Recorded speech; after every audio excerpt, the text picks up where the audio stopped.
And now for today's program. In less than a year on the job, Sandra Mims Rowe is winning praise from reporters, editors, and other staff as the new executive editor of Oregon's largest daily, the Oregonian. According to my inside sources, whose identities will remain protected, Sandy, as she prefers to be called, is capturing the hearts as well as the minds of most of those inside of the Oregonian for the clear direction she is providing, her listening skills, and her willingness to jump in and help when needed. Let me give you an example of this last. During the many high-pressure news days of the past weeks on the Tanya Harding story, she was seen in the newsroom regularly. At one point, she was to be seen, in fact, in her stocking feet, punching copy into the computer to assist a reporter who was so caught up with the next fast-breaking element of the story that he couldn't find time to file his story. As one of the Oregonian longtime hands was heard to remark, observing Sandy, "That's a true newswoman." Rowe arrived in Portland last year after almost a decade as executive editor and vice president of the Virginian Pilot and the Ledger Star, the two editions of Virginia Beach's newspaper. The newspaper, incidentally, won the Pulitzer Prize for general news reporting in 1985. Among other things, Sandy will tell us today about plans for the Oregonian to expand its connection to the community. If her experience in Virginia is indicative, that connection will be strong.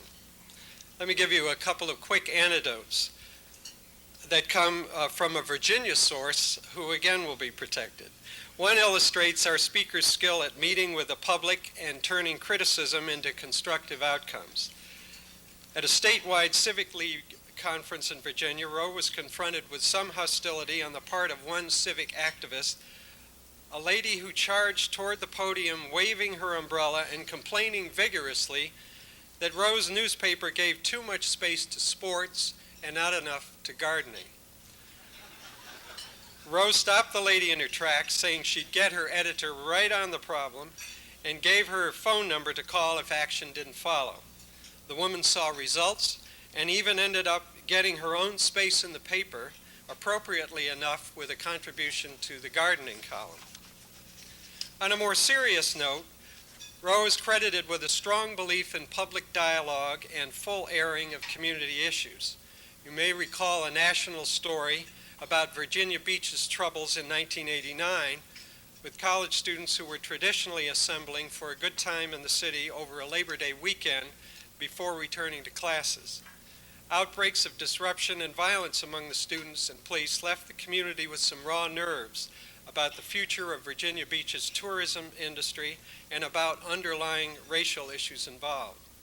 Rowe spearheaded her newspaper's efforts to tap into the issues and work them through publicly, rather than let the story die with community problems unresolved. Though the newspaper was initially criticized for pursuing the story, the result of its extensive examination was better public understanding and a fresh, well-organized approach to the holiday weekend the next year that enhanced the city's reputation.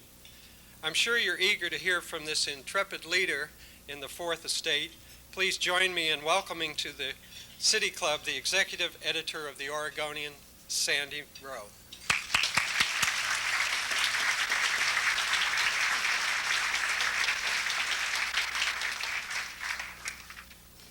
Good afternoon. I'm very pleased to be here to accept this invitation to speak to you, particularly because when I realized what the City Club was about, I knew I would be here among kindred souls. Now that may make some of you uncomfortable, having a newspaper editor say that you could be anything, have anything to do with the newspaper, but it really is true. The purpose of the City Club is to arouse in its members the realization of the obligation of citizenship. That is the same goal that most very good American newspapers have. Today I'd like to talk about newspapers, leadership, and community, three words that are not often enough seen in the same sentence. One of the values I was taught by my colleagues back in ancient times in the 70s when I started in this craft was that to be a good journalist, you and your newspaper must be separate from much of the community you lived in. That notion has been gospel in newsrooms for more than 40 years now. It encouraged newspapers to maintain intellectual and emotional distance from the challenges faced by the communities we lived in and worked in. For those of us not sufficiently pure on the question of community, the disciples would patiently explain that in order to be objective, at that time the highest value in journalism, journalists and therefore newsrooms had to stand apart. We are the chroniclers of the news, the messenger. Consequently, our hands are clean. We cannot be blamed for all the bad news we bring you, the hundreds of pages we print on the intractable social problems of today, and the difficult challenges faced in every one of the communities we live in. The disciples were half right. There are many worthwhile activities that journalists as individuals cannot be involved in. There are many organizations whose purpose is highly political and who espouse strong political views. Those organizations have been and should remain off limits to journalists. The need not to be intertwined with the news you report is an everyday problem for those who own the printing press, as well as for those of us who work for it. It is far too easy to be co-opted by individuals and institutions whose goal is to further their own agendas. But that does not mean that the newspaper itself cannot be activist in our communities. The distance many newspapers have placed between themselves and the challenges facing the cities they cover has hurt the newspaper and hurt the community. While we as newspapers have been emotionally distant from our community's problems in order to maintain that all-important sense of objectivity, we have witnessed a national trend of declining newspaper readership. Similarly, faith in government has plummeted, as has confidence in all major institutions of American society, including, and some would say especially, in the media. This sorry state of affairs has multiple causes. It may not be coincidental, however, that the faith in government's ability to solve problems has plummeted parallel to the news media's believability. The two institutions historically have been and will remain codependent. I believe the level of separation commonly thought necessary to keep us journally pure has been highly overrated. Newspapers are citizens of the community and are particularly suited to play a key role in increasing the participation of citizens in their governments. In the past several years, to the relief of many of us, the knee-jerk reaction equating distance with objectivity is being reevaluated and framed along increasingly substantive lines. Perhaps it's not simply a question, an either-or question, as many have concluded. Perhaps fairness, not blind objectivity in all things, is what we're after. And maybe, just maybe, what is required of a credible community press more than anything else is leadership. Leadership means involvement. Leadership means helping to define the public agenda. What I call leadership also marches under the label of community connectedness. According to Jay Rosen, New York University professor of journalism and one of the gurus of this fledgling journalistic philosophy, community connectedness begins with concern. Quote, "A newspaper becomes credible by demonstrating that it cares about the quality of the public lives we lead," Rosen says, "that it cares about the health of the political sphere in a particular community, about the demand that democracy makes on all of us to dwell in public time." The public lives we lead, what does Rosen mean by that? What is public life? What role, beyond just the facts, ma'am, does any newspaper, and the Oregonian in particular, have? Public life, which is the practice, not the theory, of democracy, requires a press that is connected to its community. How else can the solutions to the formidable problems facing communities be openly explored, if not in the free press? When you think of a newspaper as a citizen in a community, and a very important one, then public journalism becomes a newspaper's charge, not a potential corrupter of the independent press. Public journalism has clear goals in a democracy. Its goals are to define news coverage by what matters to citizens, not by what matters to a small, narrow group of journalists. Public journalism improves and increases public discussion of core values of the community and the issues facing it. Public journalism encourages the community to talk with the newspaper in order to define and explore these issues. It stimulates participation in civic affairs. And finally, it produces action on matters of common concern. The Oregonian's fall coverage of the sales tax question was our initial attempt to shift the focus from the campaigns, what I call he said, she said coverage, to the issues and the questions important to citizens. Previously, we might have covered in great detail the immediate campaign arguments for and against a sales tax. This time, before we went into the arguments, we spent the first full month of coverage looking at the broader tax questions, such as explaining and comparing the types and levels of taxation in other states. It was only after doing that we began to focus on the sales tax proposal. Even when we shifted our focus to the ballot measure, we attempted to take the debate beyond what the campaigns were putting out. Finally, and perhaps most important, we solicited reader questions and comments and incorporated them into our coverage on every major story. Hundreds of Oregonians called. Listening to these calls enabled us to shift our primary attention away from the campaigns and toward the voters' concerns and questions. This coverage was a very beginning step in the process we are continuing of changing the way we view our responsibilities.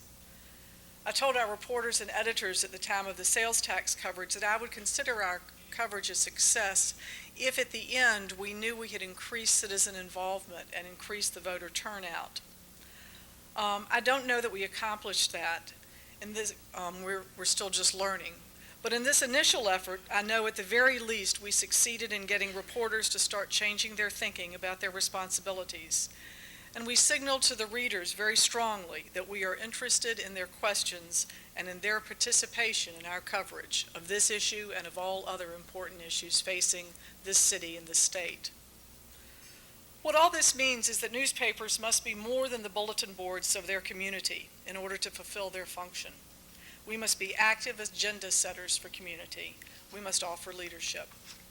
We must understand the varying priorities of the community and frame the public debate in a way that allows citizens to explore the range of options, the likely results, and the trade-offs of any potential course of action.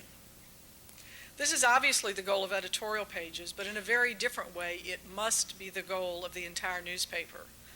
This does not give us license to advocate a particular point of view in the news pages or to assume one choice is the right choice, but instead to make sure that all the possible solutions are explored and debated, not just by the newspaper and the politicians, but by the citizens. We as journalists have unconsciously left the citizens too much out of the debate. We have covered politics and government as institutions, but on their own institutional terms, not always on citizen terms. The Oregonian's beat structure, a carbon copy of that in most newspapers across the United States, actually has institutions, not citizens, at its heart. We cover City Hall, we cover Metro, we cover the legislature. In other words, the political process. We are beginning a process of change at the Oregonian that will turn institutional coverage inside out and define beats by the issues most important to our citizens, not by institutions. For example, in the future, City Hall may not be a beat unto itself, but taxation will be. Up until now, taxation has not been the responsibility of a single individual. The city reporters covered city taxes, the county reporter has covered property taxes, and the state reporter has covered state taxes. By dividing it the way we have not necessarily developed the expertise we need to look at the whole tax bite the way citizens do. Other beats we are considering that would take us away from defining coverage by institutions include government effectiveness and cost efficiency. In other words, delivery of services. Of all of their concerns about government, Oregonians today appear most baffled by the cost of services. The Oregonian needs an expert reporter to give citizens information about the effectiveness of the programs that use their tax dollars. Education financing. There is no more important subject at this time in the state of Oregon. Have all the possible options been explored? We want to assign someone full-time to education financing. Has there been any real leadership in coming up with solutions to these important questions? Perhaps newspaper stories, properly focused, can get us past the hand-wringing stage and onto solutions that do not cripple our schools. Education reform and education quality will be another beat on the Oregonian. If we concentrate part of our school coverage on education quality and reform, rather than focusing on the school administration and the school board, I think our stories will be more helpful to most citizens. We also are considering a full-time beat on government access and responsiveness, and on ethics, campaign finance, and lobbies. How government is financed is a growing area of concern to citizens. We need to spend more effort exploring the ethical questions and following the money. We are evaluating also our coverage on transportation, commuting, and parking. Like most newspapers, the Oregonian has not focused enough attention on these subjects that affect hundreds of thousands of our readers. When we have covered transportation, we have done it as a part of government in the city. If we look at it from a citizen's point of view, it's not part of government, it's part of everyday life. We should cover transportation as the commuters and the business people understand it. As we reevaluate every single beat now covered by the Oregonian, there are many other new subject areas, or at least redefinitions of old ones, that we are considering. That evaluation and planning process is already underway and will be completed sometime this summer. In the future, our news and feature coverage will be organized around topic teams, groups of from 6 to 10 reporters and editors who will develop shared specialties in broad subject areas. For example, the plans for a new health, medicine, and science team are almost complete. These reporters and their editor, Therese Bottomley, are charged with developing health and science coverage for all sections of the newspaper. That coverage must be authoritative, comprehensive, and help readers make decisions about their own health care, as well as about the state of health care in Oregon.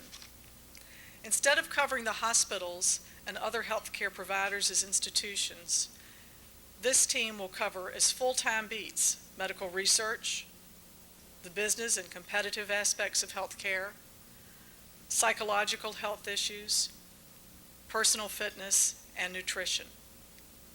By defining health in this manner, we believe we come closer to providing coverage along the lines most important to our readers. By having reporters work together and share their knowledge, we also will develop specialists who plan their stories and develop expertise across traditional department lines. Now we have one reporter covering science and another covering medicine. They do not work for the same editor and rarely, if ever, consult on stories. In the future, that will change. We also will have a team of reporters who work together to cover the issues we believe will be most critical in determining what this state and this region will be like at the turn of the century and beyond. This team, called Oregon, the Northwest, and the Future, will be a new home for expanded environmental coverage, which will include the full range of environmental and natural resource questions, from recycling to the state of the economic and recreational life on our rivers.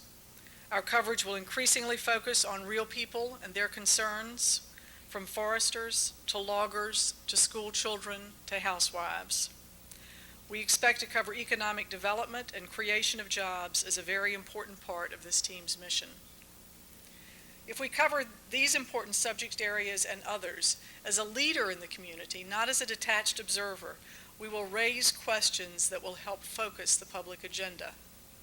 We also will celebrate success, both individual and institutional.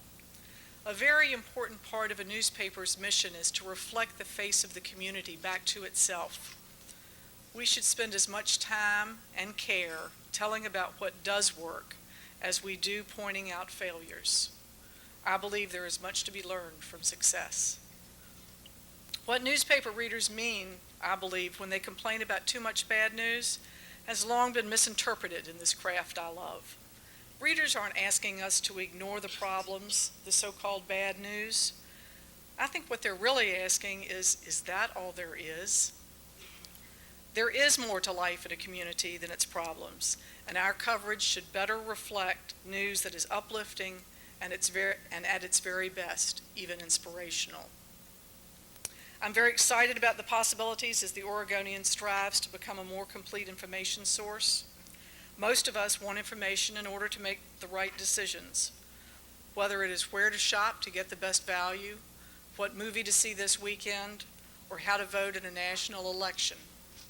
There is, after all, one primary benefit of information in a democracy. That is the possibility of taking action. I think we at the Oregonian do a better job of helping readers on what movie to see this weekend than on leading the way for people to become a more active, more engaged citizenry. Public journalism is more than just reporting the news. It is an attempt to inform and engage citizens in the public process of governing. Newspapers must lead the way in this. As we encourage civic participation by celebrating success and by more fully framing issues of concern, we will help improve the public debate and enhance public life. I want the Oregonian to fulfill that part of its mission more thoroughly. Thank you.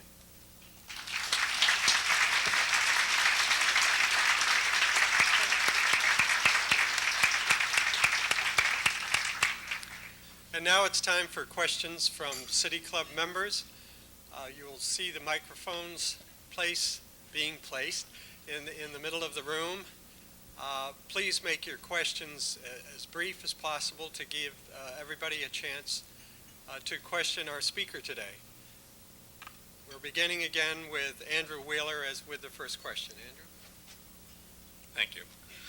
Sandy, I want to ask you about the influence of USA Today and soundbite phenomena on your editorial policy, because I really do feel that you're telling us how, at least on a local and regional basis, you were going to respond to that.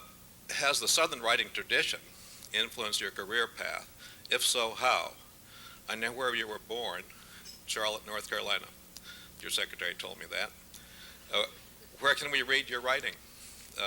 Maybe the writing you do with or without your shoes on. Most of it in letters and memos at this point, and in old library morgues that I hope no one finds on newspaper morgues. I think where one grows up always influences you in your work and how you feel about things.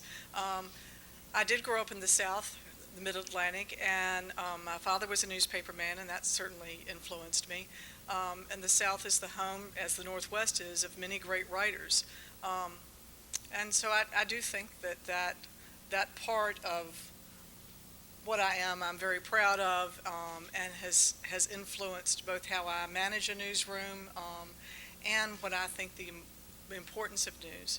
As for the influence of USA Today on newspapers, the influence has been vast. As in many things, the problem has been sort of a knee-jerk reaction. So you have the flock of newspapers that have copied it and only go with short sound bites, and then you have the others who totally ignore it. And what I believe good newspapers should do, and what the Oregonian is trying to do, is to what I call double edit, so that you have on all important stories now pullouts and summaries, and these are the key points, and these are the most important thing that happened at the meeting, and then you have the longer story for people who want the depth. And I don't think it has to be an either or. I think newspapers, for people who only have 5 minutes to spend with a newspaper, can offer great value, and many people only have 5 minutes a day to spend with a newspaper. And I think they can also offer great value for people who will spend the 30 or 45 minutes to read it thoroughly. David Brownell, City Club member. The Science and Technology Committee has recently been barraged with propaganda about the coming electronic information highway and its impact on home computing, cable television, and the telephone. To what extent do you envision the newspaper industry playing a part in the network, quote unquote, of that information highway? The information highway is one of those subjects, every time I start to read about it, my eyes just start to glaze over, and I think, God, am I the only person who's not smart enough to understand all of this? I have yet to read an article in my own newspaper or any other on the information highway that I think brings it home properly. Yes, newspapers will play a very important role in that, primarily because we have the information. And so wherever the lines are, and whether those are the newspaper's own, whether it's through phone companies, whether it's through television, I think you will see, as we're already starting to see, business lash-ups of businesses that have traditionally been competitors, and you will see newspapers packaging their information in different ways, reselling it. You will see a lot of questions raised about that. But generally, a newspaper has at its fingertips on any given day, I would say 10, 20 times more information than it publishes, maybe more than that. So as we're making decisions on what not to publish, there's also information available that could be useful to people. And that's what newspapers are starting to change, and many of us are thinking, okay, maybe 5 or 10 years from now I won't be in the newspaper business, but I will still be in the information business. So I think we will be involved. Thank you. Thank you.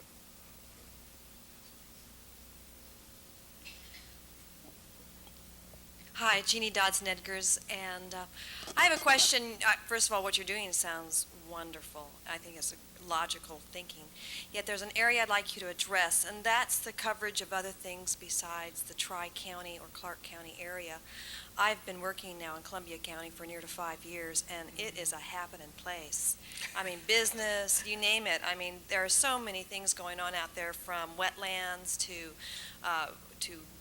4 gas-fired turbines are possibly going to be built there, et cetera, et cetera. How is the Oregonian going to start covering other things besides the Tri-County area, and more specifically Columbia County? First, the first priority is going to be to the metro area, and that's what that I think will continue to happen, and also because that's where we need to fix some of the coverage. But what we're also doing is acknowledging and trying to provide more leadership statewide, and recognizing that that many people in the metro area came from somewhere else, and frequently that's from other counties in Oregon, and that we have not been necessarily always provided the level of state coverage.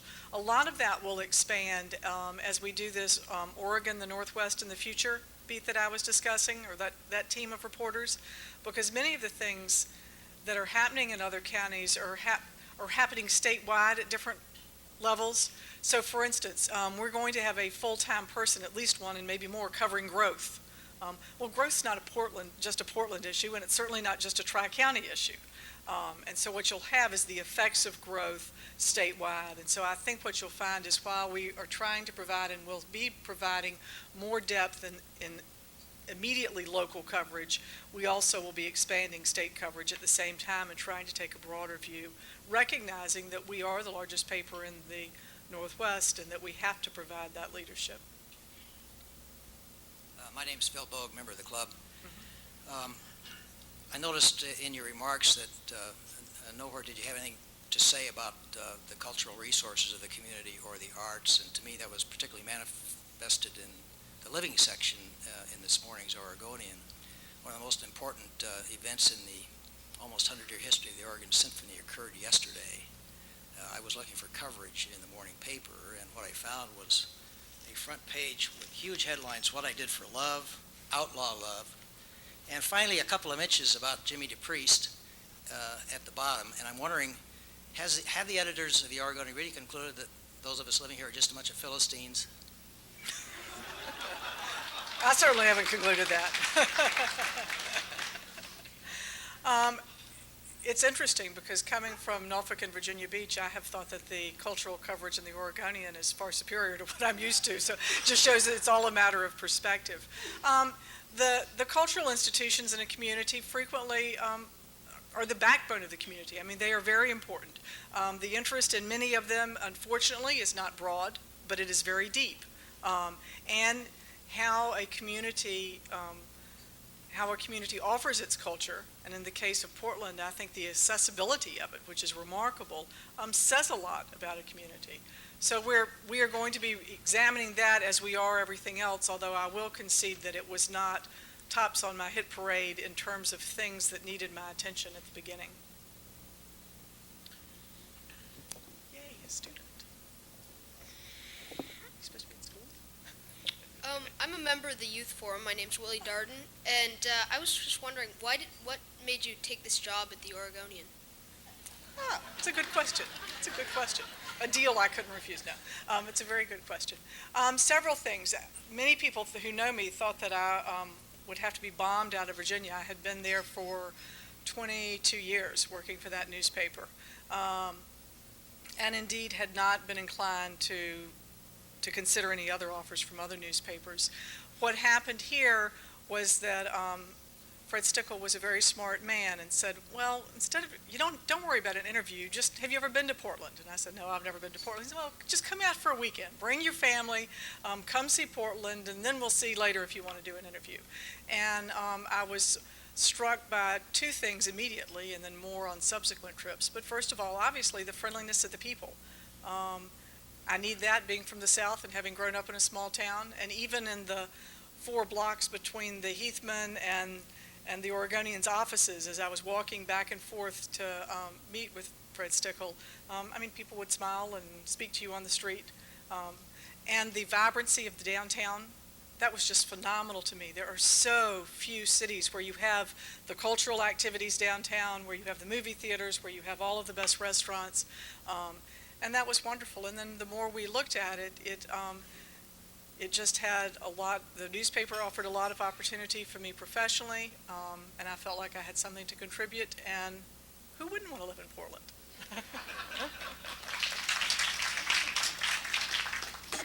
Yes. Alan Oliver, City Club member. I have a question about the new position of public editor that's been created recently, Bob Caldwell's doing.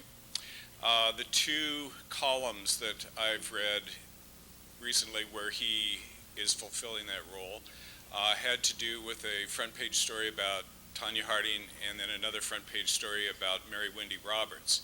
And in both cases, he seriously questioned the fairness of the coverage that was in the articles he referred to. And my question is twofold. First of all, if it was unfair when it got to his desk, why wasn't it unfair before it appeared in the paper? And secondly, what do the staff writers who do those stories feel about having their work criticized in this way? One of them's here. I'm sure they feel darned uncomfortable. And I would expect that. And I'm sure that when Caldwell criticizes a decision that I specifically has made, as he surely will, I will feel very uncomfortable too. But that's his job, and that's why I wanted the position and believe it's important. And also to make sure that readers had ready access to someone who could listen to a different point of view perhaps, or listen to questions that they thought were not raised in the story, and then try to impartially decide. I'm sure that Bob Caldwell will also write columns where people have complained about something and he determines that the newspaper has done everything right. As we go through the process, especially with this much change in a newsroom, of making hundreds of decisions on any particular story and then have that reflected in hundreds of stories we do, it is just manifestly human. There are always going to be stories that when you see them in type, or headlines that when you see it you go, oh gosh, I wish we had done that one more thing, or I wish we had done this. So I think that's the nature of the beast. And again, we're in an institution that is having a lot of change. What I'm thankful for is that in this institution, and with people who are being criticized and criticized publicly, which, although you might say that's healthy for newspaper people, it's still no more comfortable for them than it would be for you. What's happening, though, is that people are continuing to try and to say, okay, how do I get it better next time? And the reporters on that team and the editor involved the very next day, and part with me and then with the managing editor, on the Mary Wendy Roberts story, that story has probably been hindsighted more than anything you can imagine. And several of things could have happened differently that would have made that story fine. I mean, I don't think the whole story was awful. Caldwell drew his conclusion, as he is paid to do. But that doesn't mean that everyone would necessarily agree with the strength of his opinions on any particular point of view. And I think it'll help. I think it's going to make us a better newspaper. And I think it's the type of access that readers demand and need. Thank you. I'm Bruce Broussard, club member. I have two questions I would like asked of you. One, I know that we are very much interested in the city in terms of the diversity, the whole issue of diversity as relates to ethnic minorities. Can you maybe talk to what is the makeup of your staff in the field in that particular endeavor? And I guess the other one is that I noticed last Thursday in the Metro section, you had a nice article on a young fellow who happened to be an African American, talking to how he had changed his life. In fact, he was going to school, a very positive article. But I didn't notice that same article on this side of the river in the Metro section. Would you maybe sort of like give consideration to maybe showing those positiveness, if you will, on this side of the river, because we too need those positives, if you will. I'm not sure if we're talking about the same story. I was out of town last week, but I arrived back home yesterday, and on the Metro cover, there was a story Of an African American male who was at formerly gang person. I guess he was a writer of some sort and was going to school. Yes. Right. Same one. But did that issue, Went everywhere. it did go everywhere? Yes. Okay, well, I appreciate that. Went take it. everywhere. But And- again, okay. And in terms of the broader question on diversity coverage and staffing, first of all, on staffing, when you take the professional staff, it's a little bit over 10% of the professional staff. Newspapers have a goal nationwide, or those of us in the American Society of Newspaper Editors, of reflecting the population in the communities by the year 2000. Portland is so white that we have long ago achieved that goal, but have not made nearly the progress that we think we should, and we're continuing to work on that.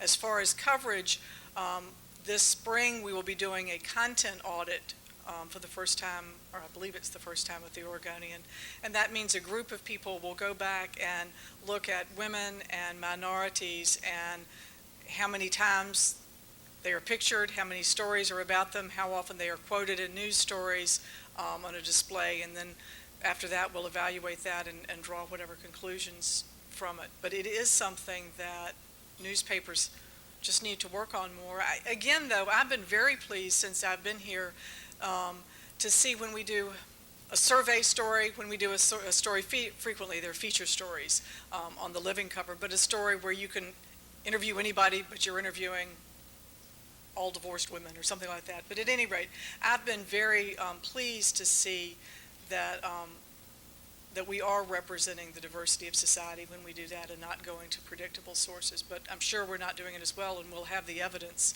later this spring when we finish the content audit. Thank you. Hello, my name is Barbara Clark. I'm the elected auditor of the City of Portland. And for the past 3 years, my office has done a report card on city services, surveying citizens and also doing independent tests to make sure that the services are efficient and effective. And we're in the middle of doing a major revision to our report card because of the adoption of benchmarks by local government, and to try to tie our tests into how are we doing on those benchmarks, as well as intermediate steps on how we're getting there. So my question is, when we come out with our next report card at the end of 1994, is there a chance we might be able to get it published in its entirety and not just focus in on who got the worst grade? I can promise you that we will be talking to you prior to the to the release of that report and trying to understand it. And a lot of times in the government coverage, and especially as you heard in my talk, that's one of the things that we think we're going to have. Your area is a full-time beat, and a lot of it is getting our own expertise up to where it should be, and sometimes, again, not focusing on the report or what the agency release, but trying to focus in on which measures are most important to the citizens and why, and how does this compare to other communities. So we will be very interested in your report. Thank you. I'm Kathy Kelly, City Club member. I really enjoy your family life section, but I've found that it's to the detriment of the arts and entertainment section. If you on Friday or Saturdays are looking for things to do with your family, you can't take the A&E section and examine movies and also other things to do with children. You still have to go to the Thursday to refer to what to do with families. And I would like to encourage you to consider putting better family coverage in the arts and entertainment section, because I think all of us use that through the weekend to kind of guide what activities we could participate in, and it's almost that families are excluded from the A&E. That is on our list. Thank you. I'm Ray Polani, a City Club member. Ms. Mims, you touched in your speech about the question of leadership, community involvement, and activism, and so on. And you mentioned also the magic word of transportation. So in that context, is the Oregonian prepared to urge the voters to go for flexibility in transportation funding? You mentioned downtown and the vibrant living downtown, and I submit that one of the reasons it is what it is because there are alternatives to get to downtown besides highways. You know, we talked about the information highway, information superhighway. Why don't we talk about the information connection, perhaps, instead of highway? Everything seems to be in the status quo. And then again, I think we know, and the Oregonian has been good in that, pointing out that we need to change from the status quo. We need to have sustainability, and I think the present situation is not sustainable indefinitely. And of course, it's the money that determines, as long as we have this restriction that the money must be spent entirely only on highways. So is the Oregonian prepared to vigorously recommend to the voters that they take a look again at the issue of single funding for one way and no alternatives? The Oregonian is prepared to examine all questions that relate to public policy and to do it thoroughly, and obviously transportation is one of those. Hello, Roz Tucker, City Club member and a member of Portland Citizens for Oregon Schools. Oregon's public schools are facing a funding crisis. I applaud your aims to focus clearly on education finance and education quality and reform. I have two questions. Will you maintain an education focus when a political solution to funding is brought forward? And why hasn't the recent coverage relating to the schools and the funding crisis been on the front page? Interest is clearly there, as your recent call-in for questions to Portland Public Schools Superintendent has indicated. I think you've been flooded with hundreds of calls. I do know that you are covering it, but it's been in the Metro section or buried in the Portland section, which unfortunately only Portland area, and I assume that you're also doing that for other communities. But I think that's important so people can realize what's happening in Portland and the effect that it's going to be having on Portland is also going to start affecting the rest of the state. I think in the public funding of schools, and obviously it starts in kindergarten and goes all the way through higher education, you're going to see in the future a more organized coverage and just more resources devoted to it. As to placement, we're still going to decide story by story. And people who have a specific interest in it, and many of the school stories have been and will remain on the front page. Many more of them will also be on Metro. I think what we have now is sort of a division on if something's done by the Portland staff, it stays Portland, and we won't have that in the future. What we'll have is we'll decide on the merits of the story. And I really don't expect people who are intimately involved with that issue to think it gets the proper coverage. They will always want every story on the front page, and in our judgment, every story won't necessarily be worth the front page. But I think in both the level and the quality of coverage will increase. And that issue, like many others, even like Measure 9 here, I think what's happening across society is everything is so polarized, and you get these really difficult, complex issues, and it's sales tax or kill the schools. I mean, you really get two extreme positions. And what the newspaper can and should do is to look for solutions and look for possibilities of middle ground and look for things that haven't been explored. And if I were going to criticize our own coverage on the schools, it would be that. It would be more of, I didn't see the legislature provide the leadership. You didn't see it in the sales tax campaign from others, and I'm wondering where is the leadership in the community, in the state, to see what can be done about schools and really to stop the hand-wringing. So I think as we explore those questions more, we will be displaying it better. Good afternoon. My name is Maria Tenorio, Executive Director, Native American Program, Oregon Legal Services. I was listening to your talk on my radio at my office, which is about a block away, and it prompted me to come down here and ask a question. I met with you and several community leaders in the minority ethnic communities and for publisher Fred Sticko about 3 months ago in a luncheon, which was almost as nice as the one here today.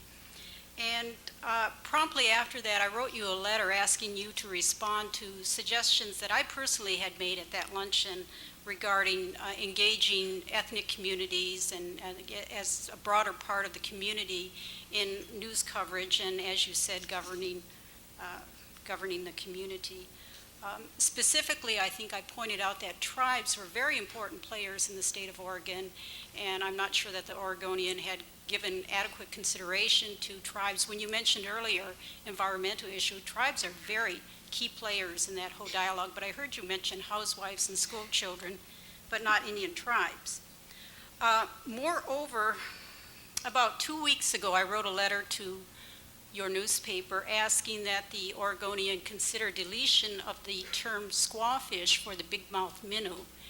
And I got a phone call from a sports editor about a week ago, which I did not take too seriously, asking if the term northern squawfish would be more palatable. So my question is this: have you had time to consider your follow-up to the input we provided you at that luncheon? And have you had time to consider your response? And have you had time to consider when you'll be able to provide that to us, either privately or publicly? Thank you. The luncheon you're referring to was 6 weeks ago. It was in January. Yes. Part of January. I have received the first letter from you. I didn't receive the second. And I have thought about many very important issues raised at that luncheon by you and others. I do not have at this time a specific response for your particular concerns. The second part of my question is, do you have any idea when you'll have a response, either publicly or privately?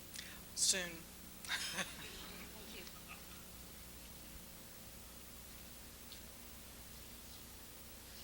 Welcome to Oregon. Thanks. I'm Bonnie Hayes. I'm chair of the Washington County Board of Commissioners. One of the things you mentioned in your comments about the interrelationship between government and the newspaper, and hopefully we won't be going down in reputation together, but we have a reliance, local governments particularly have a reliance upon newspapers to assist us in the dissemination of information, again, to provide our voters with that opportunity to act. We have long held that the reputation of the Oregonian is in favor of regionalism, and again, to talk about the Portland metropolitan area. We've always had a bit of a struggle, though, with the metro sections concept of the Oregonian, and how in Hillsborough, I don't know what Gresham's doing, Oregon City doesn't know what Portland necessarily is doing. Is there any hope of at least making those sections available to us either by subscription or any further, if you will, regionalization of the information? I'm going to probably on that do both things at once. We will go to more zoning, or at least more detail in zoning, but it will be mostly very parochial news of interest in a limited geographical area defined by neighborhood. We will also possibly have, one of the things we're considering is to have a regular page in the Oregonian where we pick up some of the most important of that so that we do have it available for people like you. It's a difficult question for newspapers because even with a fairly large news hole such as the Oregonian, and if you want to do the range of news that I think we should do, which is everything from very serious investigations to covering the Eagle Scouts, and in many days I think they're equally important, then you have a problem of, okay, well now wait a minute, how can we have enough newsprint and take the resources to do that? So what you typically do is to take the neighborhood news and put it in neighborhood sections. And everyone's definition of what's neighborhood news varies somewhat. So we're trying to reevaluate that as we're looking at other things, trying to make those sections better for the readers in a particular community, but at the same time have them not blend across communities so well. Thank you. Roger Bachman, member. Two technical items that are sort of related.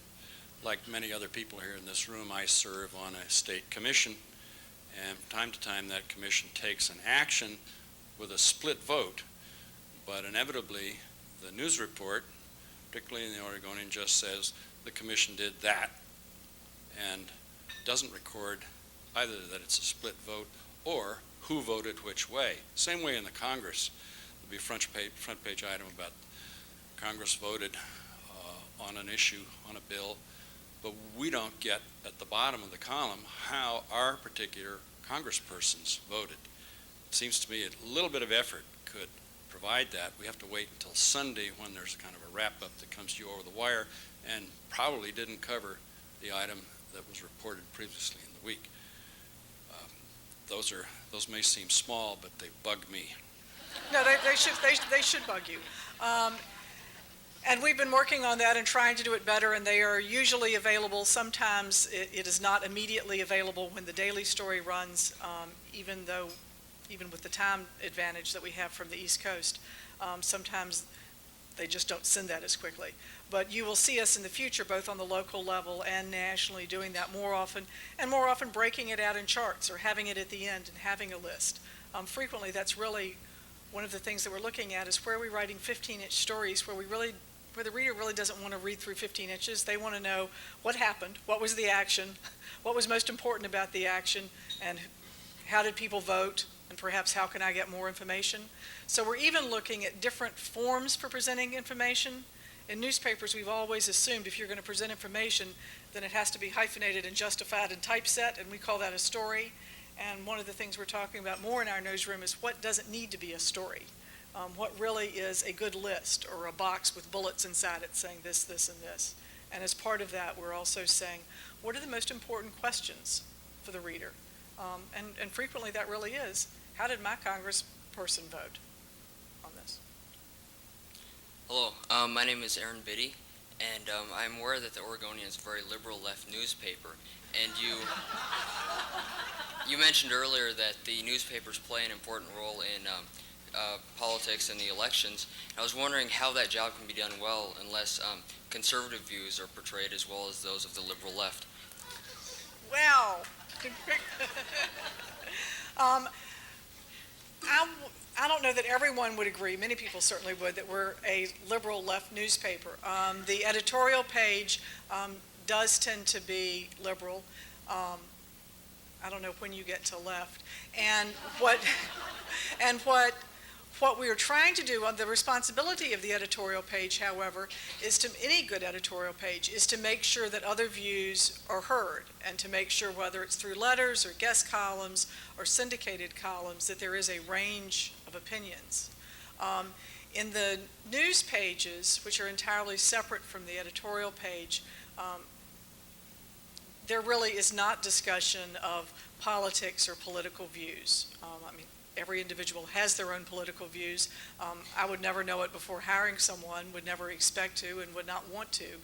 And we do not know on the news side, the reporters and editors who are putting out the daily news report, for example, don't know what's on the editorial page that day until they pick it up and read it in the newspaper. So there is a separation there, and a newspaper is a place for discourse, sometimes loud discourse and different points of views. And if you don't believe we're doing that well enough, that just tells me that we need to do it better, because we do need all views represented. My name's Sierra Snyder, and I'm with Youth Forum.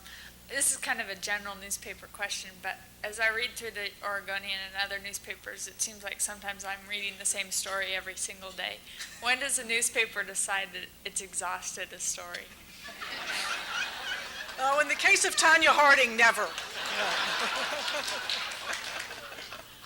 I think you are seeing what I consider one of the weaknesses of newspaper, and that is when we write a story about an ongoing story where you have a new development every day or every several days, so much of a story is background. And again, that's what we're grappling with in terms of format.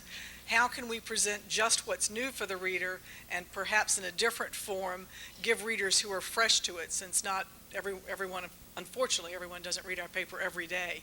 But I think that's one of newspapers' weaknesses that we are going to fix, and that is how do you give the background without having people have to trudge through it every single day, and how do you make sure that you're putting in the headline what really is new and limiting it to that. Thank you. Thank you very much.